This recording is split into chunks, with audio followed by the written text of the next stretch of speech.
He went from being a street photographer, a sports photographer, to a landscape photographer. But you know what? I'm glad you did, Vincent. Look at that. I call it an aerial photographer. He's Okay, Ariel. 20 years I could be a landscape photographer. The funny part is, I love landscape now. I just turned 40. I'm about to turn 41. Yeah, so there you go. It's okay.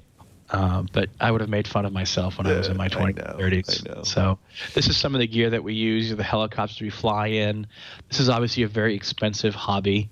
So, when you buy these books, you're actually supporting probably a future book. I think a lot of people have asked, hey, when are you doing the next book? And I'm like, that's a lot of money to put up and find sponsorship for. G-Tech and Canon helped on this, but at least half the project I funded, not by choice. Wow, Vincent, wow. I mean, but it was so special, and I felt that, it was a project of a lifetime, and I think it was.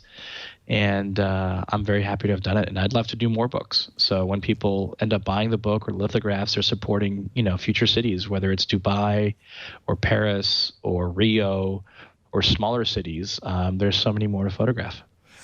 You were talking about your dad and his mentorship, and my son, who's 21, is going to Barcelona. He's there right now for a semester, college semester, and he was picked as a photo blogger, a student photo blogger. So he said, Dad, I lent him one of my Sony A7s and some good lenses, and he wanted some advice. And now I'm not the photographer your dad was, not even close, I'm sure.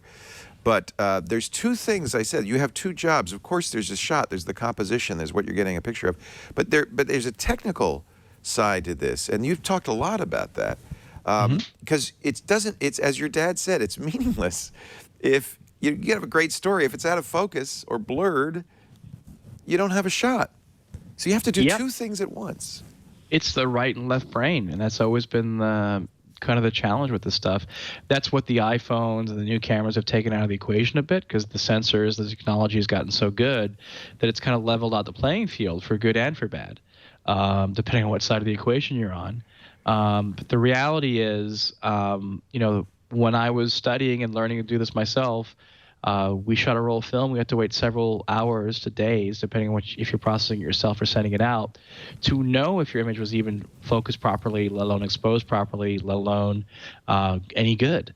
Things went so fast. I remember as a student feeling like things were going so fast in my camera. I had no idea if I'd captured it. Right. Whereas now, with your iPhone, you can take an image that would absolutely destroy the quality of the camera I was using in 2000, the D2000. Right. So, it's becoming less about the technical. With that being said, if you really study any art, you can't find a musician who can improvise that hasn't learned their scales. Right. You can't be at the Olympics in figure skating before you start to, break and skate in a straight line. Right. And I think it's very important to study the basics, master them, and then break all the rules. And that's when you do your best work.